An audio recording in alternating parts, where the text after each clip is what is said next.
Mi hijo presentaba un trastorno alimenticio de deglución. Aparte, también era un niño que tenía bruxismo. Gracias a Dios con las terapias ha mejorado muchísimo. Es un niño que ya entabla una conversación pequeña, pero la entabla acorde con su edad.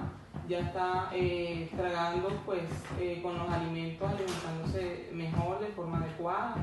Estoy muy contenta y le doy pues, muchas gracias al consultorio, todo el personal, la secretaria, la doctora Valentina son muy amables y pues gracias a Dios mi hijo ha mejorado muchísimo.